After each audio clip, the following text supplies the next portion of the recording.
جئنا إلى الدنيا كي ندعو إلى الله لننشر الخير في الكون الذي حارى ونرسل العطر من روض الهدى الزاهي ويشرق السلم أنوارا وأنوارا.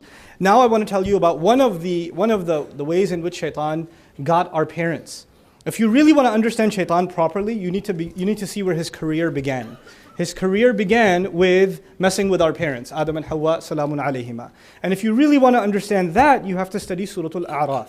The 7th surah, Surah Al-A'raf, Allah mentions what he did and his strategy in detail. He accounts step by step how he worked his way to get our parents out of Jannah, and therefore by extension how he's working to keep us out of Jannah. Once he got them out, he wants to keep us out, right? So now, of the many things, because that's a long passage and it's incredible stuff. Like every one of those steps is a discussion by itself. But I will mention just one of those steps to you. And that one step is فَدَلَّهُمَا بِغُرُورٍ. Dalla in Arabic is a verb. Tadliyah as an infinitive. The verb is actually used when you have a bucket and you have a rope attached to the bucket and you pull the bucket slowly. Little by little by little by little. If you pull it immediately, it's adla. Adla. If you pull it slowly, then it's dalla. Now in the case of Yusuf alayhi salam, he was in the bottom of a well and they pulled the bucket up and a boy came up. You remember the story? So the ayah says, فَأَدْلَى دَلْوَةً. فَأَدْلَى دَلْوَةً means it came up rather quickly. Now you and I know a boy is not that light. So it would take still a while to pull it up, right? So that's adla. But when shaitan is described figuratively as he took Adam and Hawa salamun alayhima and he yanked them out like a bucket is pulled up out of a well using deception. But Allah uses the word dalla, meaning he took his sweet time.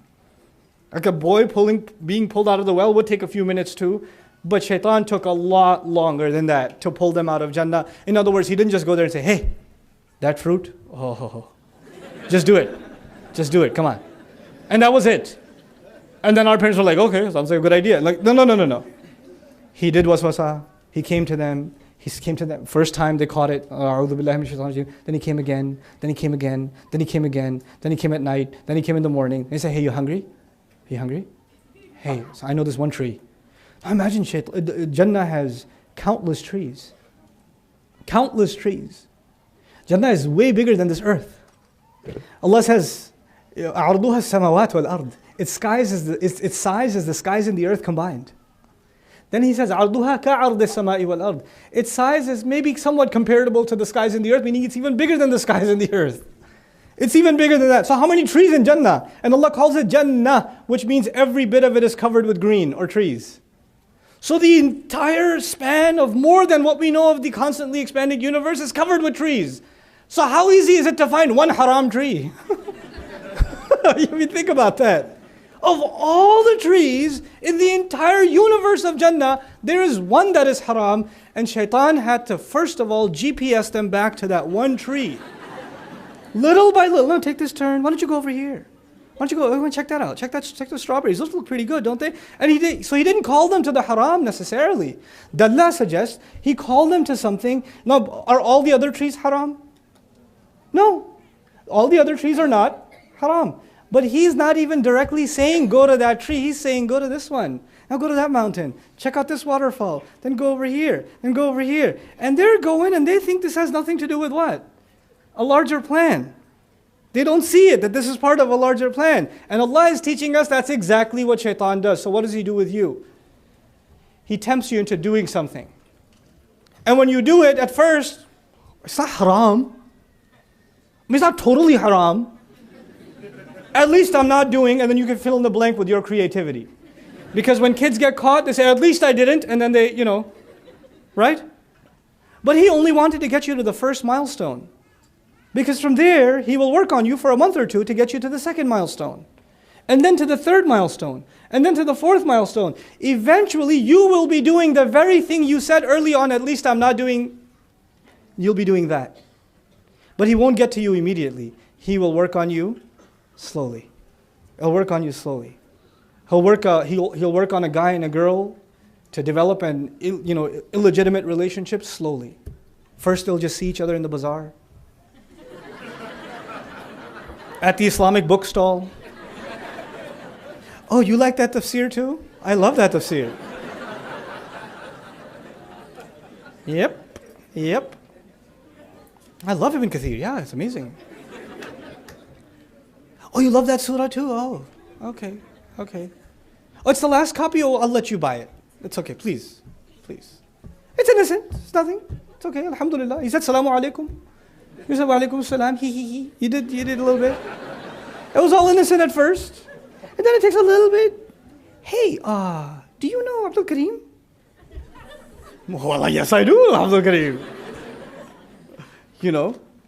Oh, okay, I know him too. And that's, somebody comes and says, hey, you can't say, do you know Abdul Karim? Is it haram? I can't even ask who Abdul Karim is? Is it haram to talk to a brother at all? No, I can't tell you that it's haram. But you know what shaitan's doing? Just a little, then a little. So are you on Facebook? Well, of course I am. Actually, I already looked you up. You know? Little by little. And then you'll say, but we're just texting. We don't do anything else. We're just on WhatsApp together. That's all. It was just a picture. It wasn't a video. It was just a picture. It'll be one justification, then another justification. Then it's just a dinner. It's with the whole MSA. Yeah, I know. How did he know that? Who told him?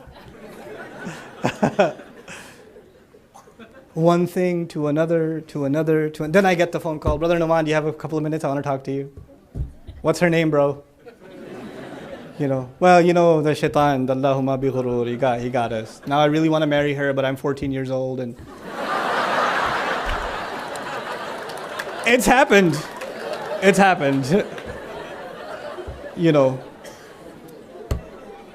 He will get you. Look, boys like girls. There's no hiding it. They do. And shaitan knows that better than you. He does. And you know what? You know what else? The way, how people like to dress provocatively now? Like if I go to Target or Walmart or any other store to even buy my kids some clothes, I can't find decent clothes anymore for my girls. They're like 9, 10, 8 years, 7 years old. I can't go to the store and buy any decent clothes. I have to go to the boys section to find sweatpants for them. Mothers here know what I'm talking about because they make horrible clothes, like I can't even say it on stage, kinds of clothes for kids now because they're trying to sexualize children. They're trying to do this, right? Now when you see that, when you walk through the aisle of the kids' clothing section, you know what I think of it? By the way, they do this in the toy section. In the toy section, back in the day, Barbie, long dress, and now Bratz, shorter and shorter skirts, more and more huge lips with makeup on them, right? With like eyeliner and all of it. Bratz. You seen the Bratz? Right? And they're selling like hotcakes. Those things go. I actually experiment with my children. When I take my girls sometimes to the toy store, I put a brat in the cart. How about take that out? That's disgusting. I was like, why is it disgusting? Because I say it's disgusting or you think it's disgusting? Explain to me why it's disgusting. I like it. No. I think it's nice. Don't you think we should give this to your younger sister? No, this is wrong. Why is it wrong? Explain it to me. You have to stand up for yourself and explain it to me. I don't want to hear an artificial answer. Because sometimes kids tell you what you want to hear. I want to know how you're thinking. Why is this wrong? Why is this bad? And I have to teach them how to articulate themselves. But anyway, I mentioned this to you because one of the earliest attacks of shaitan, this is when he was beginning his career. He wanted our parents to eat from the tree. You remember? How much time you got left? Okay. He wanted us to eat from our parents to eat from the tree. You recall this? Allah mentions with lam at-ta'lil. It's called lam at-ta'lil. Lam at-ta'lil means the reason why he wanted us to eat from the tree. The lam will explain why. He says, لِيُبْدِيَ لَهُمَا مَا وُورِيَ عَنْهُمَا مِنْ سَوْآتِهِمَا. He wanted them to go to the tree and eat from the tree so that he could expose to each of them what was covered of their ugliness. He wanted them to lose their clothes. He wanted them to be provocative in front of each other. This is what he wanted. This was his way of humiliating, because Adam alayhi salam was honored, and what better way to humiliate someone than to remove their clothes? And he wanted that for both our mother and our father. What is happening in the world of design? What is happening in the world of entertainment? How are you justifying yourself watching television shows that have, the following has sexual content? You're like, oh, it's just some sexual content. It says some. I can forward it. You know, I could skip that part. I just see the first second of it. Then I'll say astaghfirullah. Then I'll watch it again when nobody else is there. It's disgusting. But this is what shaitan has done. And he knew that human beings will lose their dignity if they lose their clothes. And now we are living in times where losing the clothing is celebrated. It's just celebrated. Why are guys working out if they're going to stay dressed? You can tell me you're working out because you want to be healthy, but there are plenty of other exercises you can do, but you want to build certain muscles of your body because eventually you want to find an excuse where somebody sees you. It's sad. Even guys. Even guys. Girls, you know. Why are they, there are girls that are dressed and they want to tell themselves they're dressed Islamically. They're covered head to toe. But covering isn't just the Islamic code of dress. It's about protecting, covering what Allah beautified within you. So if you're covered head to toe, but you're wearing skin-tight clothes, you know, or you're drawing attention to certain parts of your body with the kinds of clothes you're wearing, you know, you don't kid yourself, you know. And I'm talking to you like your older brother. I'm not gonna, beat around the bush. It is like it is. My daughters have to hear this from me too. So I'm not going to come and talk to you like just a formal lecture, somebody might get offended. Look, I'll tell you like it is. You're 14, 15 years old, you're 16 years old, 17 years old. There's no reason you should be dressing like that. There's no reason. And don't kid yourself that you're wearing a hijab and don't kid yourself. You know? And I'm not going to call you out if you're walking by, hey, dress better or whatever. I'm not going to call you out, but this is my opportunity to call you out. And nobody else can call you out. You have to call yourself out. You have to stop letting shaitan trick you into thinking this is your way of looking beautiful. This is not. This is not. This is sad. This is what it's people who don't have anything higher to find meaning in. This is what they find meaning in. I'm not saying you shouldn't dress nicely. Girls have a natural tendency to want to dress nicely. Guys can look like homeless people and they're fine. Girls have a thing. They want to dress nicely. That's fine. You know, I wouldn't dress like this if my mom didn't tell me. I wouldn't do it, you know. So my mom said, "ऐसे जा रहे हो बाहर? ऐसे lecture दोगे? ये पहन के जाओ." Like, okay, mom, I'll dress up. Okay. You're going to go like that? Like that? To a lecture? I was like, okay, mom. All right. Fine, I'll dress like a human.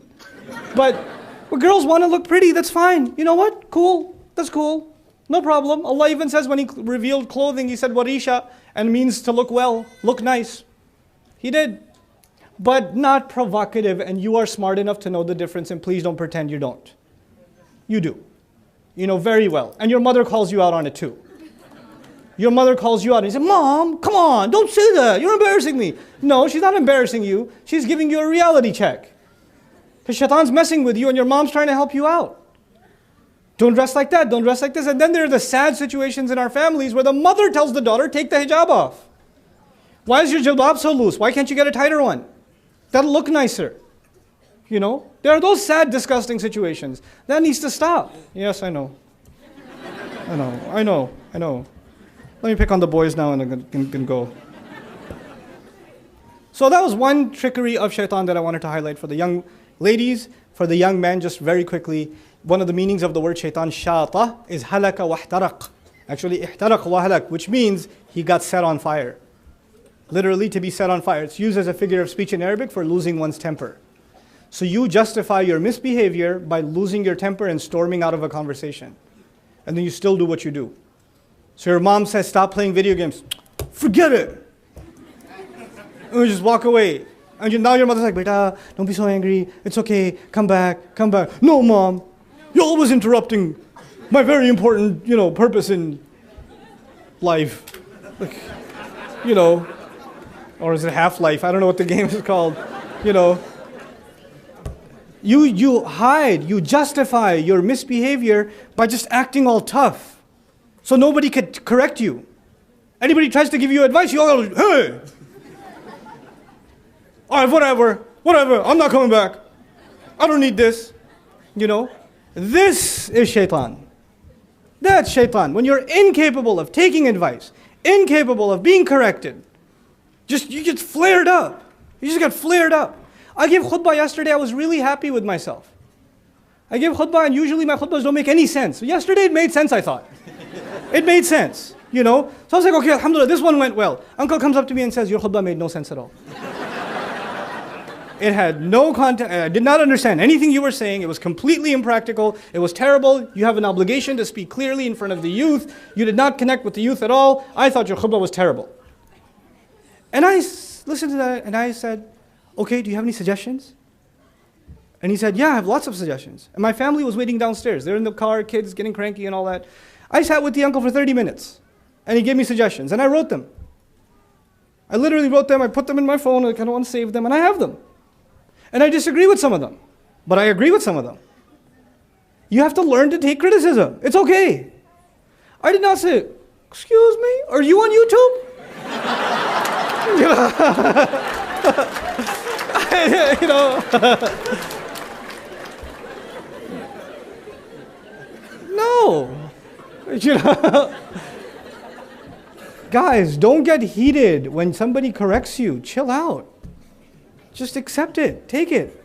They're probably right because you're guys. You know. So I pray that we're able to combat the attacks of shaitan and raise ourselves to the point where we are so good at combating shaitan that the real attack of shaitan happens not in our personal lives, but when we're carrying the word of Allah, like I mentioned in the beginning. We have to raise ourselves to that, you know. That wasn't relevant to many of you when shaitan comes and you're talking about Allah. Why not? Why don't you raise yourself so you can talk about Allah and then these ayat, you can live by them? You know? We have to become those people. May Allah Azza wa Jal elevate all of us in our status and may Allah Azza wa Jal take the good of what is said and forgive the wrong that is said. Barakallahu li wa lakum. Assalamu alaikum wa rahmatullahi wa barakatuh. جئنا إلى الدنيا كي ندعو إلى الله لننشر الخير في الكون الذي حارى ونرسل العطر من روض الهدى الزاهي ويشرق السلم أنوارا وأنوارا